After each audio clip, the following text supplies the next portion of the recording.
Well, I think I can say that growing up in the Lubbock that I knew,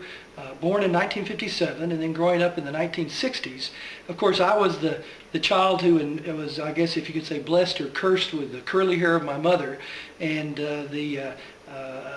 issues that I had in terms of always trying to keep up with an older brother who was quite the competitor. That set a real standard in my life. And then continuing on, I think that my years in high school, the love I had of music,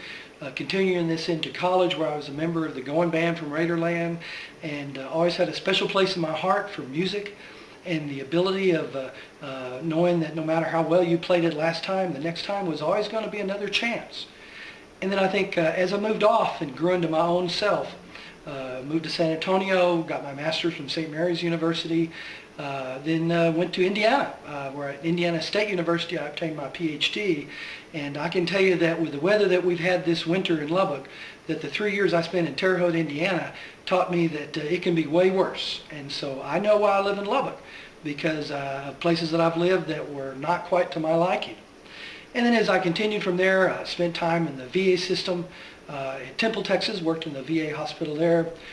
taught 2 years at the UT Southwestern Medical School campus at Dallas, Texas, and yet knowing that I really did want to get back here to Lubbock, that it was a place where I felt comfortable, a place where I felt like I understood the issues. And so returning in 1990, working for St. Mary's Hospital for a time, and then ultimately into private practice. And over the last 22 years that I've been here, 24 years, excuse me, I've had the opportunity to reach out in the community and to really get to know a lot of people and feel like I have a sense of what's going on. I mean, communication is my business as a psychologist, and so I do this all day at my job,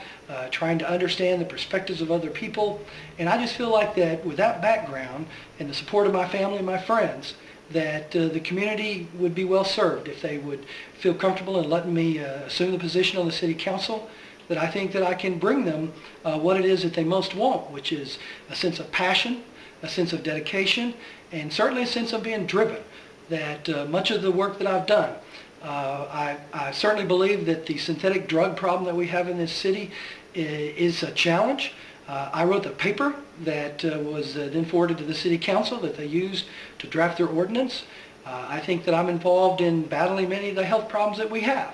because I want to see children raised healthy. I want to see people who are retired know that their health is secure, and that this is something that's a commitment that has been there for several generations of my family.